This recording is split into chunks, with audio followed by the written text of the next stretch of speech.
My name is Joshua Gibson, and you are listening to the Philosophical Weightlifting Podcast, a show dedicated to promoting a message of critical thinking as it pertains to strength training, nutrition, and well-being. This is done through interviews with experts, high-level athletes, coaches, and people heavily involved in strength sports and athletic development. Pull up a chair, grab a coffee, and let's get on to today's podcast. Hello and welcome to this week's episode of the Philosophical Weightlifting Podcast. I'm your host, Joshua Gibson, and I feel obligated to give a disclaimer for the last few episodes, including this one. There's been a lapse in audio quality due to my laptop being equatable to a piece of junk. But for some reason, my mic's not working, and it's been giving me some hassle. So I apologize for the audio issues.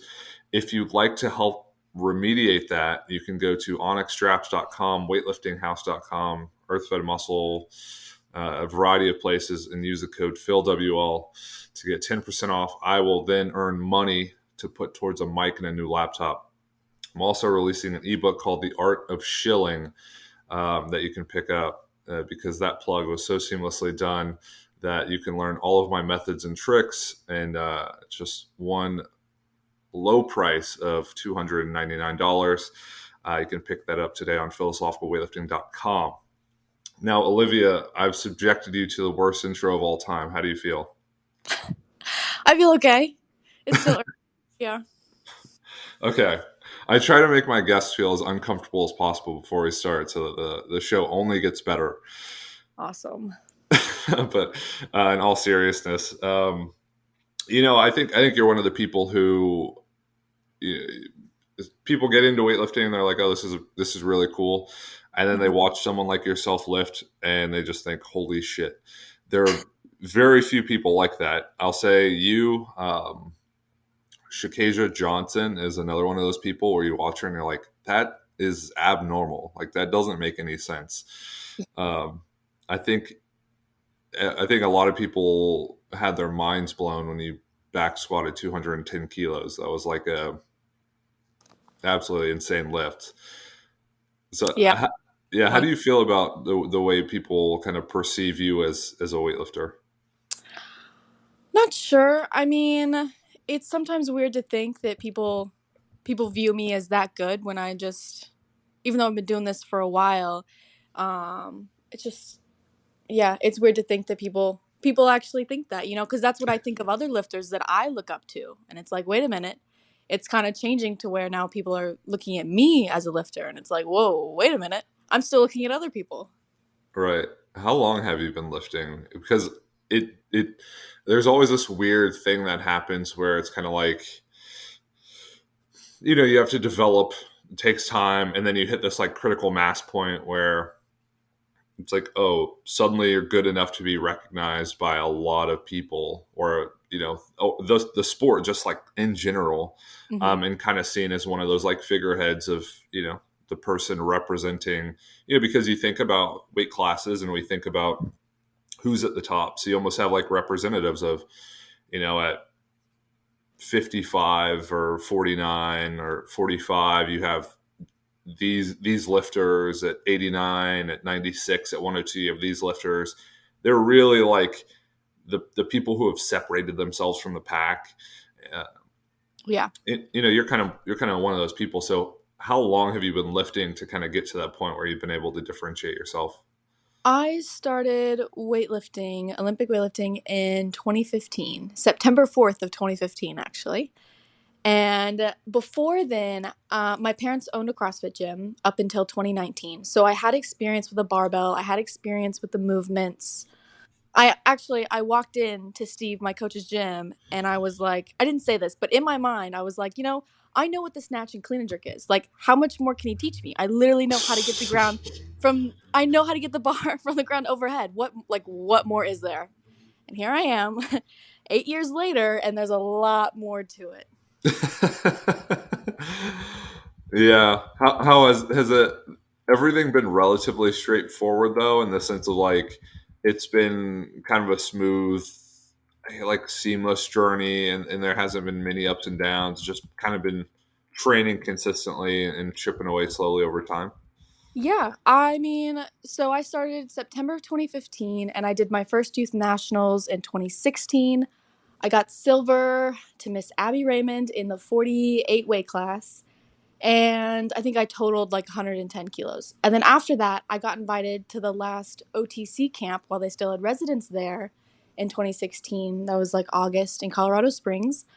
And after that, I was like, man, I think I'm gonna just stick to weightlifting and not do CrossFit anymore. So at the time, I trained 3 times a week up until 2021. So however many years that is, I only trained 3 times a week, and now I'm up to 4 times a week since then. And that's like pretty much every training cycle is like that so far. Like from my first um, youth worlds in 2019 to senior worlds last month. Wow. And I mentioned that 210 back squat, and I think those strength numbers are pretty rare in weightlifting. I think generally in weightlifting you have this like idealization of efficiency where it's, I can clean what I front squat, and that's super super impressive, and it is, but also just like brutish strength numbers are also very impressive. When you started out, was that something that was somewhat already developed, or something that just kind of came like quickly, or without much struggle? I mean, because you don't squat that much weight without having some affinity for being strong. Yeah. Well, I think growing up in a gym, kind of seeing that perspective or of women being really really strong and seeing that and wanting to be like that and look like them, I think made it a little different than most girls growing up, I think. Sure.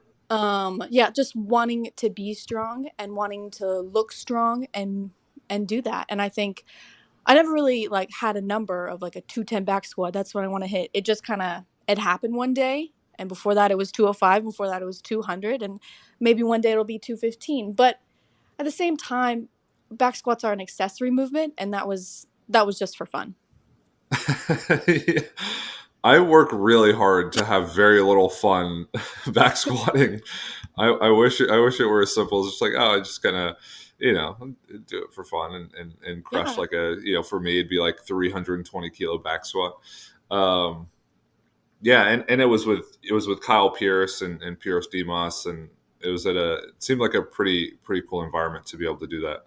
yeah. It was at a like youth junior developmental training camp in LSUS Shreveport.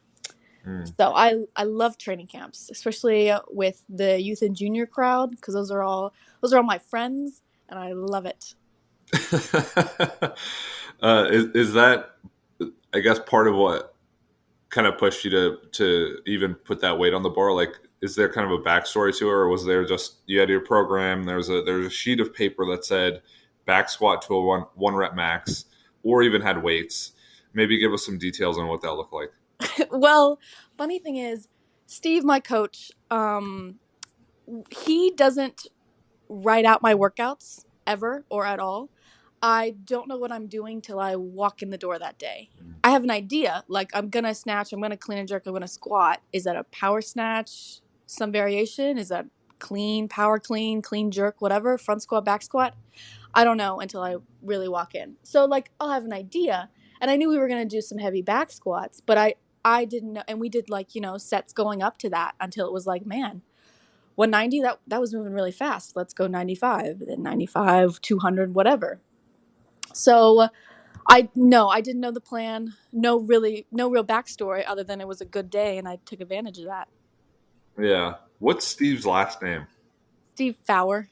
Okay, and then you've been working with him pretty much the entire time, Yep. like My in career. person. Yep. Except Okay, for freshman year of college, I went to University of Alabama at Birmingham, and I was remote while I was in college for that year at Birmingham. gotcha. Okay, how's that? I mean, you've been working with him for 8 years. Hmm. What's that been like? It's been great. I think Steve, I'm very lucky to be in a situation where in Chattanooga, Steve just happened to be here and be a coach because he's Mm. been a part of the sport for a very long time. He was before there was hook grip, he's the one who took photos of people and he sold those photos to get athletes to nationals or whatever. I think he's had his own place, unaffiliated, but he has his own gym since like 19 something. I don't know the number, but something. But yeah, so I really enjoy working with him, and I'm very grateful that we work together so well throughout the years. Hey, what's up, weightlifters? Danny here, founder of Onyx Weightlifting Co., a leather accessories company specializing in weightlifting gear. In our shop, we make gear that doesn't get in the way of your performance because we understand that hitting lifts requires your full attention. Our straps, wrist wraps, and belts are designed to be comfortable and reliable, so all you need to do is make lifts. Thanks for listening to our friend Josh's podcast. You can continue to support him by visiting our online shop at onyxstraps.com and using his code PHILWL. That's PHILWL at checkout. See you on the platform. Yeah, I mean, 8 years. That's not. I mean, that's not something that is super common. And I think when you guys started, I mean, you were very young, and Hmm. I also work with a lot of kids. Um, so it's like a different. I mean, it's just like a different dynamic and situation than it is for, say, someone who comes in who's in their mid to late 20s, or even early 20s, and it just like creates a different situation because they're an adult. They have a job, they're working. Weightlifting maybe has a different context too. So, what has that been like? I guess over the 8 years, kind of starting working with him at a younger age, and then being able to develop to under someone like him as a coach. Well, I'll tell you what he told me, and he'll tell like other people. Is when I walked in and like started lifting, it was my sister and I, and people asked like, did you think Olivia, like, did you know Olivia was going to be so amazing, like when you first saw her lift or whatever? And he was like, no. She was just like any other athlete. Like she was, yeah, she knew how to snatch a clean jerk, didn't have to like teach her how to get the bar from the ground overhead, like she knew that. But just like everybody else, starting out with the like lightest bar in there, the training bar of 7 kilos, 7.5 maybe kilos, whatever. So, I mean, it's cool to see the development and be able to go so far in 8 years. And then I still reminded of that, of where I started, because there's always kids or someone else in the gym starting out like that. But yeah, like in the beginning, neither of us had any idea of what it would turn into, pretty much. Yeah, and I mean that's almost impossible to even know. Sometimes, I kind of mentioned Shikasia, and I think she's a good example. You watch her lift, and she just never stops improving. That's kind of the thing you pick up on. Like starts lifting, and you watch her over time, and you're like, oh, she just doesn't really hit. I mean, like things happen, Hmm. little injuries and all these things like crop up and situational stuff. But like with consistent training, she just continues to improve and improve and improve. And it's not like a linear curve, but it's like relatively straight. I think with you, was it similar where you can't really anticipate, someone moves the training bar, Hmm. or it even starts with 15 or 20 kilo bar. You can't watch them do that and say like that's an Olympian. Maybe you can. I'm not that sharp, but you Yeah. can't really anticipate that. When did you have this sense of, oh, this is something that I'm going to be really good at?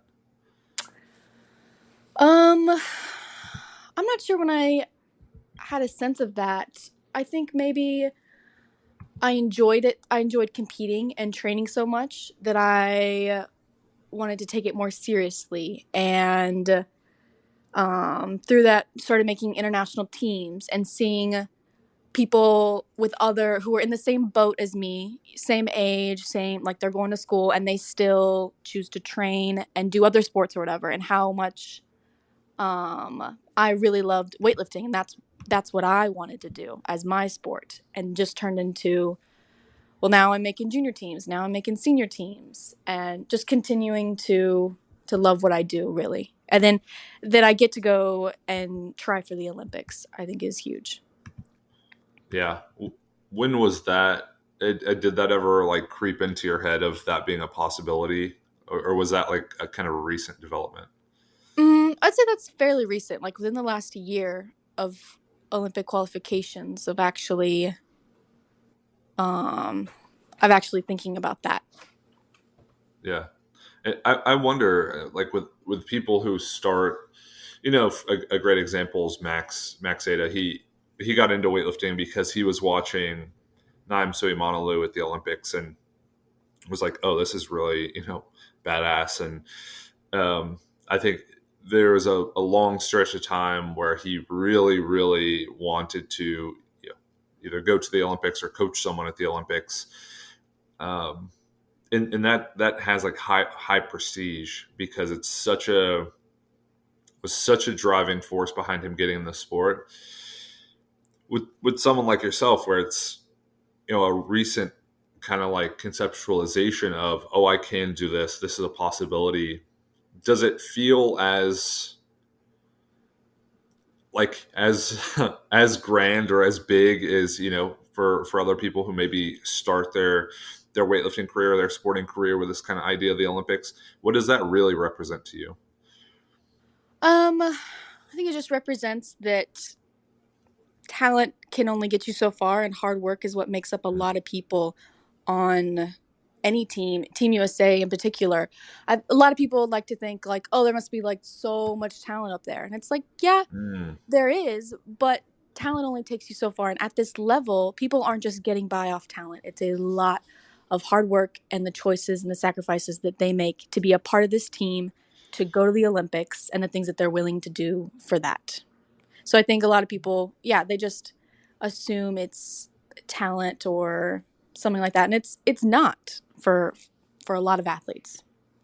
okay, so for you, it kind of represents this like intersection of you can be really good without a lot of effort, and it can get you very very far.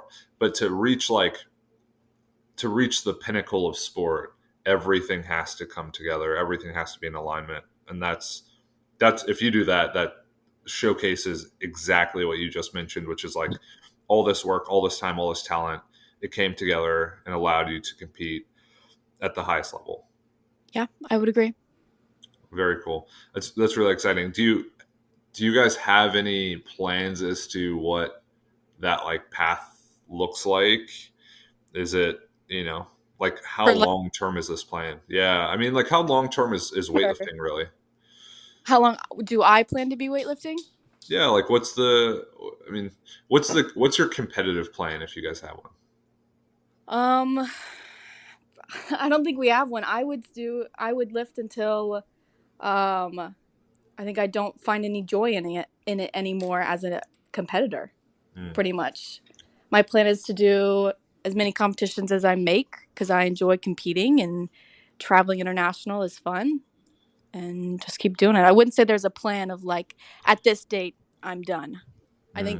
think I guess I'll feel it when I know it or something. Yeah.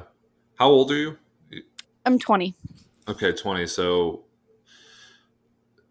still, I mean, just based on I think like anecdote and based on some stuff I've seen, I think you still have a good a good amount of time to keep improving and working towards that goal of making the Olympics and getting better and hopefully enjoying it along the way. Yeah, I sure hope so. Yeah. And then as far as obviously there's a lot to talk about with respect to weightlifting, and we'll get into more of the specifics. But um, on the personal side, what are some of your interests that kind of occupy your time outside of or between, training sessions and competitions? Well, I'm currently at school. I go to University of Tennessee, Chattanooga. I'm a full-time student with a declared major of exercise science. However, I don't know what I want to do as an exercise science major, or if that's really what I'm sold on as a major. But I think I'm a junior now with credit hours, but yeah, still not sure what I want to do there. Other than that, I have a dog. I just adopted a dog 2 months ago almost, and I spent a lot of time with her. And that training, and that's my life pretty much. What's your dog's name? Amber. Well, shout out to Amber. What kind of dog is she? Um, she's an American Staffordshire Terrier. I rescued her, so don't really know, but that's what she looks like.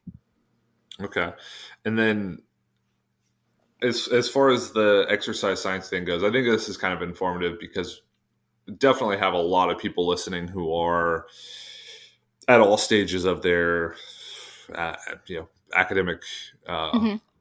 careers. I don't know if that's the best way to put it, but Yeah. there are a lot of like PhDs who listen to the podcast. A lot of people who have masters or have undergraduate degrees in sports science or exercise science or coach education or performance. My whole thing with like exercise science is that's a really tough one. With solely an undergrad degree, it's really tough to have any direction or even have many opportunities kind of open up.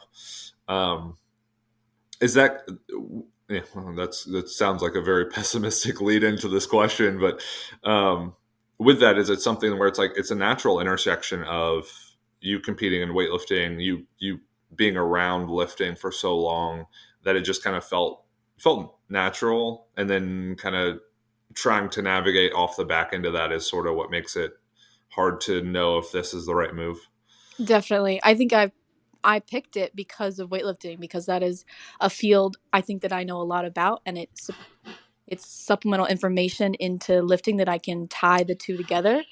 However, is that something that I see as a long-term career? I don't think so, but yet I've picked it and I feel kind of stuck with that at the moment. And so I hope to there's different avenues and paths you can take within it, so I hope to find one within, but I definitely think my reasoning is cuz that's within my comfort zone of lifting. Yeah, it's funny. I actually did the same thing. So I got into lifting in around 2012, and then I got quickly interested in like quote unquote the science of training, Mhm. and like nutrition too. But that kind of developed, and then in 2015, I actually I was going to major in neuroscience, and it kind of hints the philosophical weightlifting. But I think my advisor was someone who was more like computational something or other, and I was like, I'm not really into that. That's probably going to be really hard. I'll just do exercise science. Um, and that was like fine. I think then you kind of have to, I felt obligated to like do the master's thing and get a degree in sports science and coach education. And then now working on my PhD in coaching and teaching studies, and kind of felt like, okay, if I take this to like the very, very end of it, then I'll have the best opportunity to kind of like explore my career choices. Um, have you given well, a question that I really like because it kind of gets at the heart of it, and this is something that Todd Cashton actually said on one of my other episodes of the podcast. If people are interested in checking it out, is what do you fill your time with, or what do you the way he explained it is, what do you read that you don't tell your friends about? So like, what are you really into? What's kind of like your passion project or hobby horse that you really invest a lot of yourself into, but you don't really make it so obvious or so well known?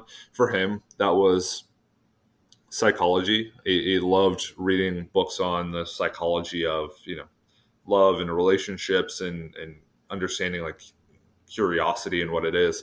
And he ended up getting a PhD in that. And he's like a clinical something or other. Clinical. He's a researcher. Um, for you, do you have any interests outside of you know exercise science that is like still related to potential career paths, or um, something like that? Possibly. Some every other weekend or so, I volunteer at the Humane Society in town. and getting to like with other dogs and animals. It's like a shelter. And I'm not quite sure if I see that as a career path, but I see it as something else that's completely different from lifting or anything else, that gives me just a different perspective of life and different situations and stuff. But I really enjoy doing that. Career, yeah, like I don't really see that as a career path, but it's something that I do that I don't think I've ever mentioned before. I started doing it in August as just something else, as a way to get me outside of school and lifting, of making my bubble and my social life really small, of something else to Mm, expand that a little bit more. yeah. Why that? Like I mean, there's almost like endless possibilities. So why, volunteering at the Humane Society? I love animals. I really love animals. I have been known as a horse girl because as a kid I was like obsessed with horses. Um, but yeah, it's something that I never really thought I would have a career with animals, but maybe I would, as like a really Yeah, really dream job, maybe. yeah. That's the tough thing, right? It's like all these interests are kind of like specific but broad. Like spending time with animals, like, oh, this is really really cool. It's like, okay, now how do I make money and like support myself doing it? Yeah. Um, How do I explain this to my parents as something I would like to do? right. Yeah, and I guess it's tough when you have such a, and I guess this is what a lot of people potentially run into, is you have such like a natural connection with something, or it just kind of makes sense because like I've never had this situation, but oh, both of my, I ran into someone recently who has, but it's like both of my parents are professors. They research and they're in this field, and I should probably just do that, or it makes the most sense to do that. Whereas when you start to kind of branch out or explore other options, it doesn't feel natural or it doesn't feel right. Um, so I guess it's got to be tough with that connection to, lifting. Not that it's like wrong, but just having that connection makes it like immediately a sensical decision, to kind of pursue that. And that's the thing that I kind of fell into, where it's like, I love training. How do I know more about lifting or training, or um, how exercise or sports, is best, performance is best improved, or how it changes human physiology. So I'll just do that. And like, that's like an easy choice to make. Pretty much. I would say that it's very much within my comfort zone, and that's why I picked it. It's very Yeah. much something I think, yeah, I could find something to do with it. Hmm. But Yeah, I'm sure you could. And I think too, you have a insane resume when it comes to just like being an athlete in weightlifting, and I'm sure that would help support, whatever you decide to do in that. um, have you, I know people generally will transition at some point from just being an athlete to being an athlete, and um, they'll coach on the side as a way to kind of have like some supportive income, or to just be more in weightlifting. um, have you started doing that, or thought about possibly coaching, or programming, or just being able to help people out in that capacity? I have my USAW level 1 certification, but no, I never really thought about coaching people for real. Mainly because sometimes I think that I don't know what I'm talking about enough. Like when Steve will tell me like correction or techniques on the lift or whatever, and it's like, man, I feel like I don't know what I'm doing. How would I tell other people what to do when I feel like I don't know what I'm doing sometimes? So no, I don't, at least not right now. No, I haven't thought of that. Yeah. Is that something that would ever like interest you though? Possibly. Mm. Possibly, I think so, because I think at some point I think I would know enough to help somebody out, do do snatch a little bit more, maybe squat a little bit more, maybe. Yeah. And you mentioned your parents having the CrossFit gym, right? Hmm. They still have that? No, they that closed in 2019, I believe. It was CrossFit Hickson from 2012, 2019. Yeah. Okay. Did they get out of the gym space? Yeah, my mom went and pursued, she got her PhD. She's now Wow. Dr. Reeves. And I couldn't tell you what she does now, but she does something. She does a nonprofit within town that works with schools, but I don't know what her job is exactly. And my dad, he works for the government, and that was it was really my mom's gym, and he kind of helped out with that, Mm, but he can retire soon actually. So we'll see. wow. That's very cool. That's not an easy jump to make from, I don't know when she did her PhD, but from running a gym to becoming a doctor is, someone going through that process. That's especially now even thinking about it right now, um, like having the gym and having a family and a life and everything that's going on Mhm. during that. I can imagine it was really really tough. Um, Yeah. so that's very impressive. She was able to do that, and I'm sure everyone's super proud of her. Yeah, Um, definitely. yeah. Do you, yeah, transitioning a little more to weightlifting because I feel like this kind of veer off in a lot of different directions. Um, kind of in that same light of the pinnacle of sport. And we talked about the Olympics a bit, and then kind of talking about like the PhD is like this pinnacle of academia. You just competed at Worlds, correct? Yes. Yeah. How is that your first senior Worlds, or have you been to That's my multiple? third senior world. Okay. How does that rank amongst the three? The best one because I medaled in snatch, clean jerk, and total this time. Okay, and then last time was it just a single lift? Yeah, so in 2021, I had a silver medal in snatch. 2022, I got a bronze medal in clean and jerk, and this time around, I got bronze, silver, bronze. Wow.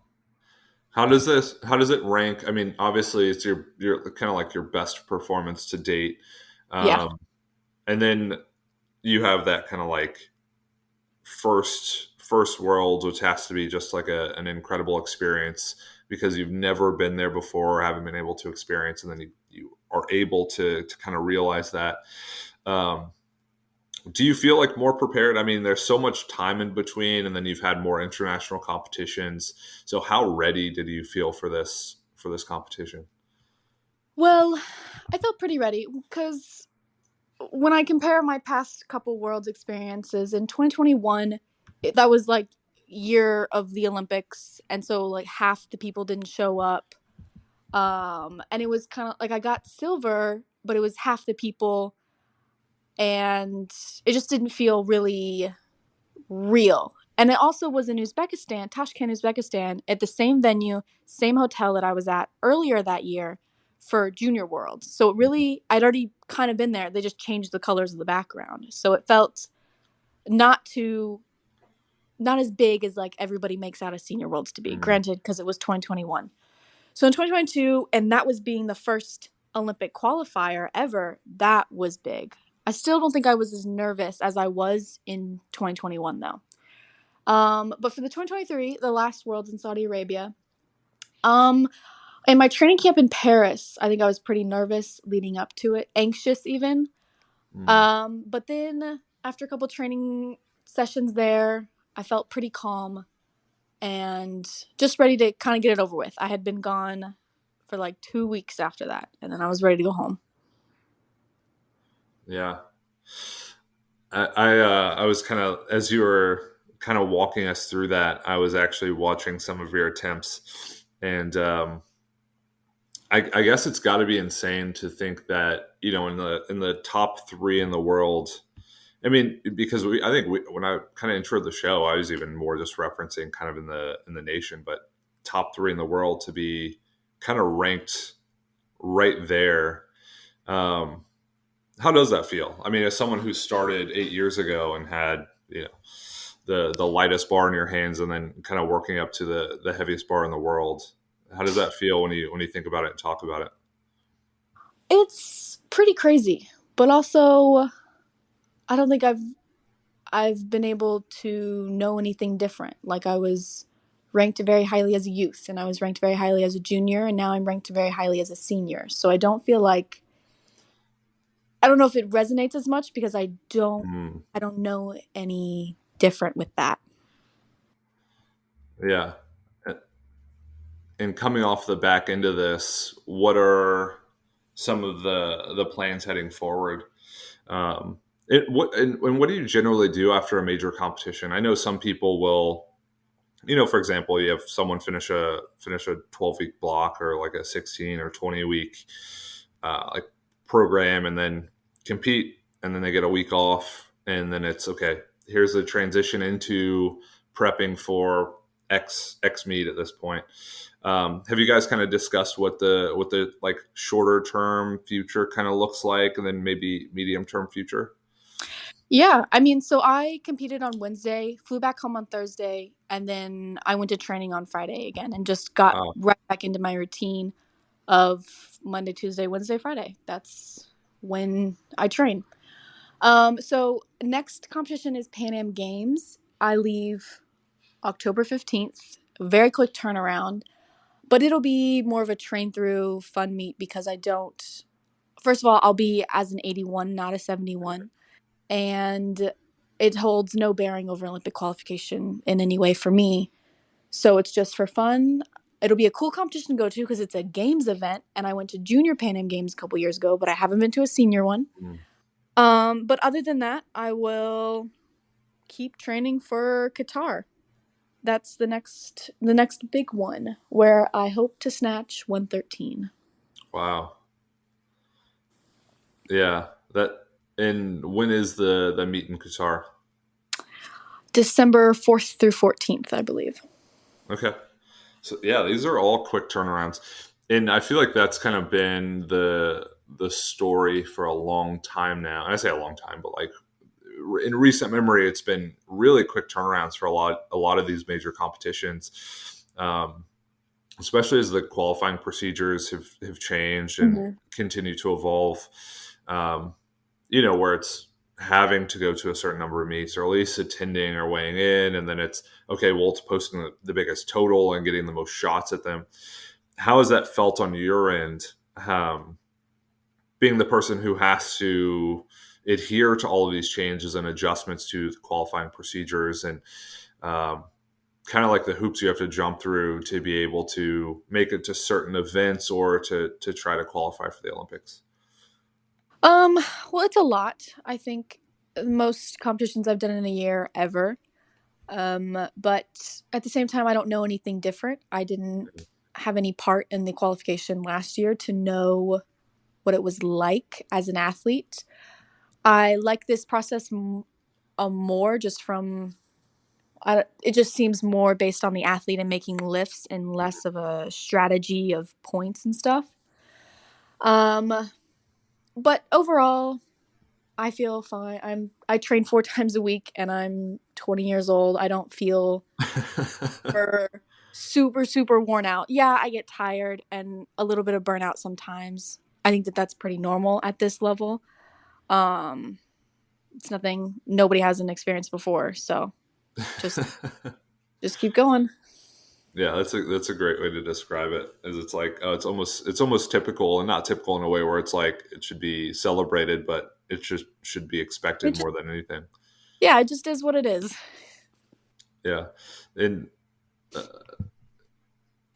yeah, I was kind of thinking about my own personal experience too, and I think that kind of transcends just sport. I think there are a lot of things when you think about the level of achievement and the difficulty of it, and you're like, oh man, I wish this were easier, and it's like, well, that's kind of the point. Yeah, Um, exactly. and not only is it the point, but it's like the harsh reality of the highest level of anything, and that's why, um, from PhDs to PRs, they're all really really tough, and it has to be that tough because the level of achievement at the end is, you know, stepping on an Olympic podium or being a doctor.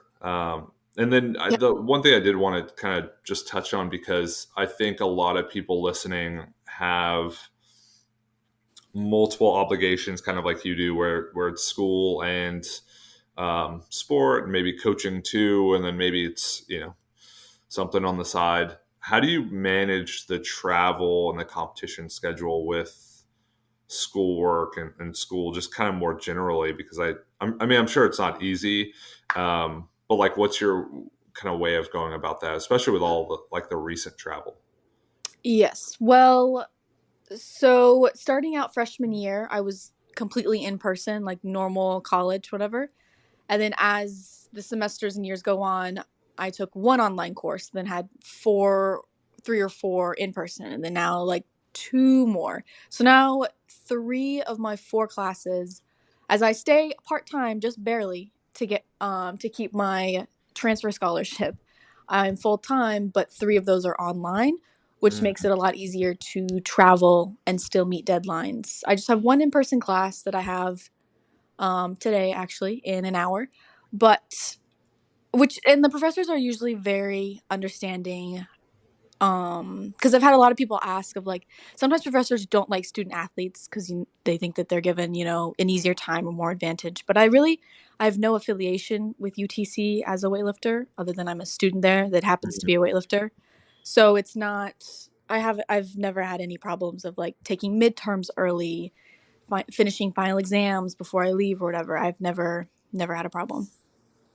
yeah, I mean that's a really cool situation then to be in. So it's not so constrictive.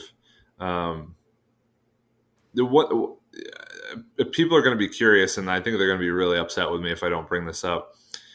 And it's really a talking point, and people are really, really impressed by it. And I see it's changed recently, but the whole no belt phenomenon.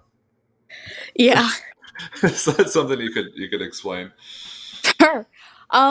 It was just not a necessity. It was nothing that I needed until it came to the point of like I need to make a 140 plus clean and jerk. What Mm, we of all the things we are doing, what is something we can add that's not gonna no, it's not going to take away anything. But if we add it, it could add something. It could add something. So it was one of those. All right. So after Cuba, I started training with a belt for squats and clean and jerk. So it's front squat, back squat, and clean and jerks over probably like 80-85% is when I'll put it on. Depends on the day. But yeah, it wasn't anything like it's just I need to make bigger weights. And in order to do that, I might have something to help with that. That's pretty much it. well, and realistically, how did it feel? Because I'm sure, like, I can't imagine. I mean, I can't imagine that for myself because, kind of like you've mentioned throughout, it's like, okay, since I've been lifting, I've just you wear a belt. It's kind of the thing you do. You just Yeah. put it on at 80 to 85%. It's kind of part of the process, and you execute a lift, you take it off, and you're like, man, that felt great. Um, with you training and competing in kind of being in the sport for so long and then making that slight adjustment. I mean, again, even the fact that it was brought up means that it's somewhat of a big deal. What did that feel like? And do you kind of remember like, oh, that was like no different, the same, worse, better? Like, what were your thoughts? I think at first I didn't like it. I was like, I don't want to put a belt on. But at the same time, like I gotta get over that. It's not if it's gonna help me, then I'll use it. But I don't. I didn't PR my back squat, my front squat, or even my clean and jerk at all in the time I actually PR'd my snatch, which I'm not using a belt for my snatch. So Right. Um, so I think it helps. Yeah, like I made 142. That was an all-time PR ever. But I also think even without a belt, I think I kind of would have made it anyways. Mm. I'd like to think so, but I had a belt on, so I can't really say that. Right. And was that 210 squat was without a belt, right? That was without a belt. Holy cow. What's your favorite lift? I mean, medals aside, because I feel like medals aside, maybe for the first one, but I feel like when I say that, people go the lift that won me this or got me this. As far as Oh, your like training and competing goes, yeah, which okay. lift is your favorite? Like not just back squat in general, just a favorite lift of all time that I have done. Well, yeah, the favorite lift of all time. Yeah. Okay, so definitely the 142 because that was a junior world record and I've been wanting that lift specifically for a long time. Second to that would probably be the 210 back squat. And third to that would be another back squat workout when I did 190 for 6 one time. Wow. And then probably fourth to that would be maybe my 111 snatch. That was a good one. Yeah. What's your best front squat? My best front squat is 163. However, I don't base my percentages off 163 because I did 190 for 6, that theoretically puts my back squat at 224. So that's the number that I go off of for percentage wise. And then from that back squat, we take a percentage of that to be my front squat. And then I train off of those numbers. Okay. That makes sense. No, that does make sense. And I think a lot of people try to kind of place, they try to place lifts, and I think you can do that with back squats and front squats and other variations. Do you have numbers in mind?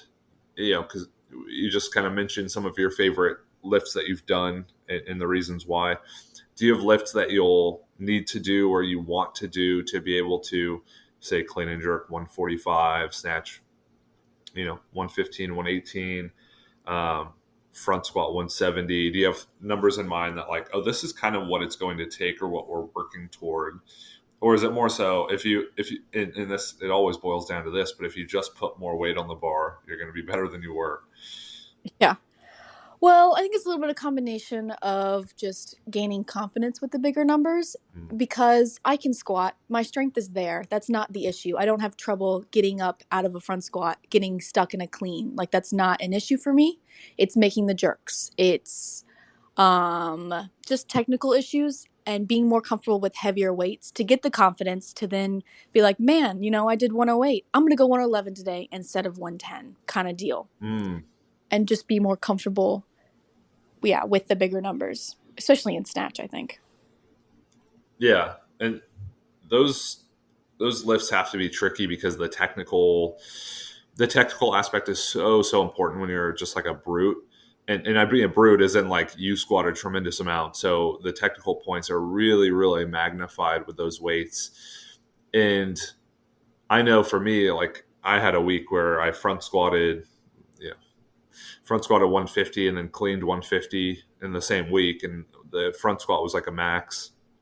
The clean was also like I had nothing beyond that. It was like 150 was, if a fly would have landed on the weight, I probably would have gotten crushed even more. But when you move, relatively moderate weights compared to the strength lifts, I don't think it's quite as like tiring. It doesn't beat you up nearly as much. Do you feel like in training you get like very beat up or really fatigued beyond just like, oh, we're doing a lot of volume, so I'm tired? When you clean, 138, 140, 142, do you feel like those lifts really take a lot out of you? I think it depends. It depends on what I've done that week and to get there. Sometimes if the expectation for the day is to go heavy and it doesn't work out the first time, well, then I'll work back down and work back up again. So I think it really depends on where I am just physically from the rest of the week, if that's even in the cards to do. Sometimes to do a 125, and that's difficult. And then to think like, man, I've done 142 on those days. It gets pretty tough. Yeah, and you mentioned that your coach doesn't give you the workout until you show up. Yes. Okay, and has that been the entire time you've been working with him? Yeah, and that's not just for me. That's for everybody else in the gym too. Everybody does pretty much the same workout. Some people have different variations or whatever, but if we're doing 80% on snatch for sets of 5, whatever, well, if I get all my 5, then it's like, who can do 81%? And who could do it maybe for 6? If they do 80%, who could do it for 6? So it makes it fun that I'm not like alone doing my workout by myself. Like, it's not just me with my snatches and everybody else is doing clean and jerks. Most of the time, we're all kind of doing the same thing. Yeah, it does sound like a lot of fun, and I mean, having a competitive environment and one where people are pushing themselves, I think just kind of it stimulates that, like it makes it more of a common theme. Yeah, for and it doesn't just have to success. be like kilo for kilo. You can, there's ways that people can beat me through percentages. Mm, right. And I think you probably mentioned this at some point, but outside of, so obviously in weightlifting you have to be a competitive person at this level to be so driven to beat someone else or to break someone's record or to try and podium. I mean, there has to be this urge to be the best. Does that transcend weightlifting for you, or do you find that you're competitive when you're pumping your gas or seeing who can drink a Coke Zero the fastest? Um, yes and no. I think a lot of it is I have records or I have standards and weights that I want to meet, not necessarily beat everybody else. Because at the end of the day, I think I would have been happy if I didn't medal, but I still did that 142 clean and jerk. Mm, If that was sure. sixth place, whatever, I didn't beat Kate or something, I would still be happy with that because that is the number that I want to hit. And so there's expectations on myself. I think maybe less about beating people and just doing the best that I can do, that I know that I can do, to set myself up for more weight, better competitions, better performances. But outside of weightlifting, I don't think that I'm definitely not the most competitive person in my family at all. My younger sister, who's also my roommate and best friend, is way more competitive than I am. Wait, like she one time, she was going for a snatch max. She snatched 94 kilos probably 12 times before she made it, and it was a Wow. PR when she made it on the 13th time. And Wow. that's like, I if I, after 3 times, I would have given myself 3 shots, like 3 attempts, and been like, all right, I'll try this. I'll try this next Friday. So, yeah, when I think of competitive, I think of her, and I'm not. I'm not at that level of Mm. competitiveness. Yeah. Has she been weightlifting a similar amount of time? Yeah, we started the same time. She actually went to Youth Worlds in 2021, maybe. It was in Saudi Arabia, but I don't know what year it was. So she's been lifting. We've gone to a lot of national competitions together, all that. Yeah, she's been around the same time I have. Wow. Very, very cool. Um, just out of curiosity, were your parents, I know that your mom ran a CrossFit gym, so obviously they were in that space, but did they weightlift at all? Um, Not really. Not with Steve Mm, specifically. They did the movement, sure. My dad was more of a back squat and deadlifter. But that's about it. yeah. I was just wondering, because you mentioned your sister, you just kind of mentioned it offhand, like her snatching 94 kilos, which is pretty dang good. So I'm wondering, like, how much that kind of runs in the family of just being, you know, really strong. Yeah, I don't know, but because then I have another younger sister, and she's more into soccer, track and Mm. field, so it kind of takes a turn there. She's more of a runner. Yeah, yeah. Did you ever explore any other sports or option? I mean, there might have been some like sampling early on, but did you ever try your hand at anything else that you enjoyed? Nothing seriously. I did my fair share of soccer, track, cross country because I thought I was going to be a runner. I wanted to be a runner. But then my mom CrossFit gym, and I was like, man, I actually hate running. I was like, I don't know, 12, 13, however old I was, and we had to do a workout. It was run like 800 meters. I cried because I didn't want to run 800 meters. I hated it. So then I was like, man, CrossFit really isn't working out. As I'm like 12 years old, I think I'll do weightlifting.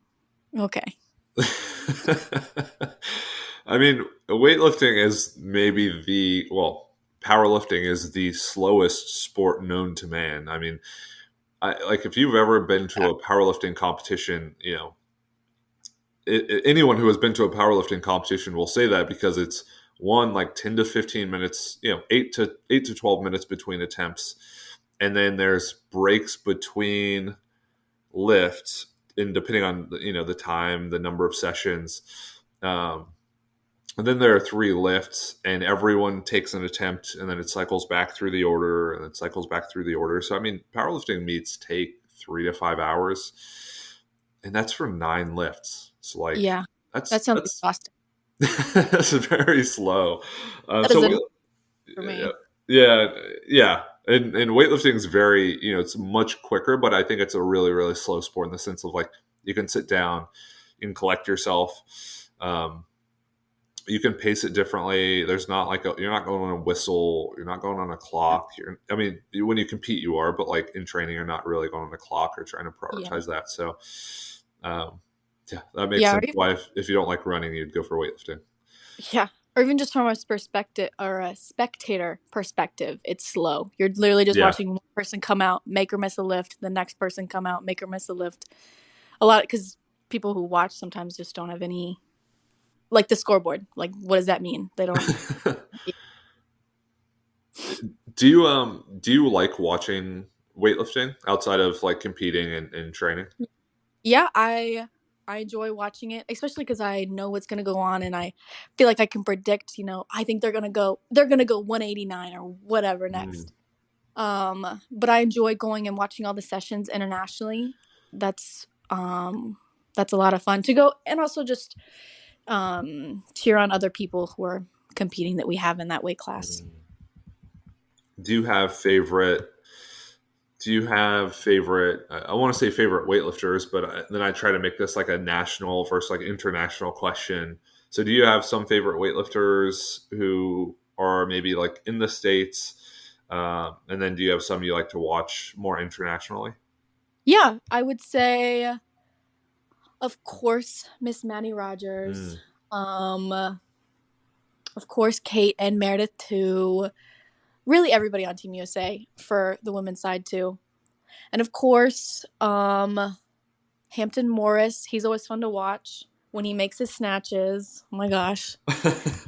And um, yeah, I think it's fun to watch people I know compete, regardless of what level they're at. It's fun to see that. Mm. Yeah. And then do you have any like international competitors from, say, other countries that you really enjoy? Or do you have any perspective on that? Yes, all the Dahomey sisters, Mm. Angie, Nessie, they're very cool to watch. They're just so fast and explosive. To watch them lift is crazy. Mm. Who else? Sulfrid, Yeah. the 81, 87, Yeah. snatching and clean and jerk 150, 50, 60. Oh my gosh, that was crazy. Yeah. Um, She yeah, is incredible. yeah. Or Quo, even, of course. Mm. I remember watching her growing up and all that. But yeah, there are a lot of people I think that I look up to, especially, because you can watch them on social media and you can follow whatever they're doing, and then I get to go to these competitions and I actually get to see them in real Mm. life is crazy.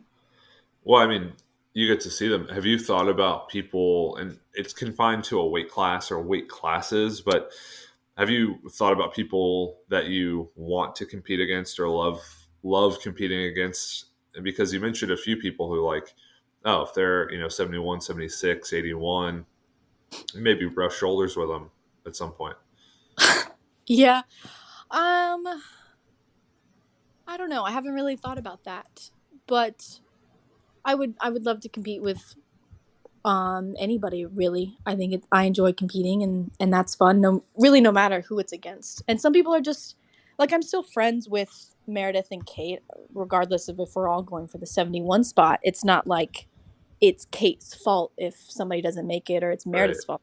You got to make the weight on the bar. It doesn't Mm. matter really who you're competing against. It's you're the one in charge to make the weight. That's it. Yeah, no, and that's what's great about the sport. And for everyone listening, I did record a podcast with Meredith um, a while back. So if you want to check that out, you just scroll down quite a bit. I think Um, I've already listened to it. oh, cool. Yeah, yeah, Meredith.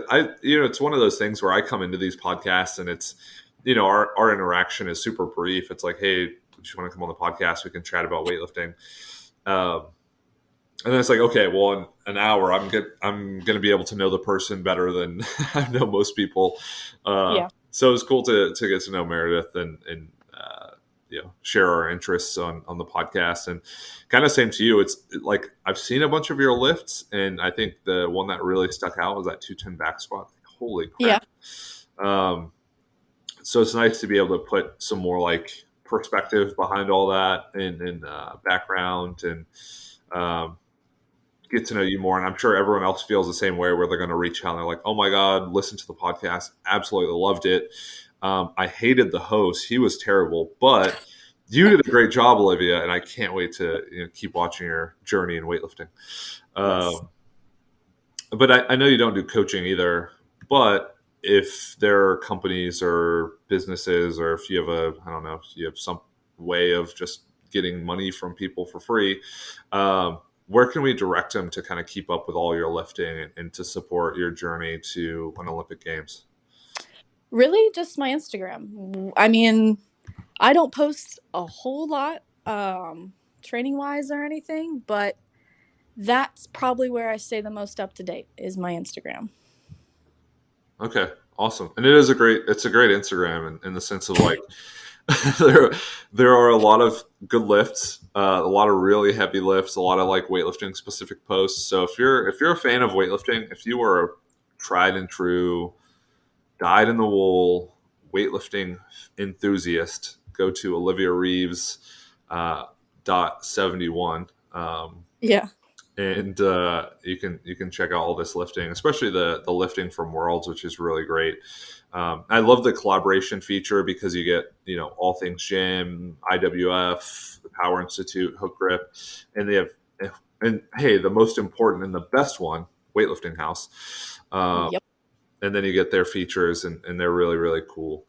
So yeah, for everyone who's listening, please go follow Olivia. You can also follow me at Josh_Phil WL. It's PHILWL. You can follow the podcast at Philosophical Weightlifting. You can go to Weightlifting House and Onyx straps and use the code PhilWL to support everybody. If you enjoyed the podcast, leave a thumbs up or rate it or do whatever you do. I'm kind of out of practice with promoting this show, and because of that, we'll see you guys next time on another episode of the podcast.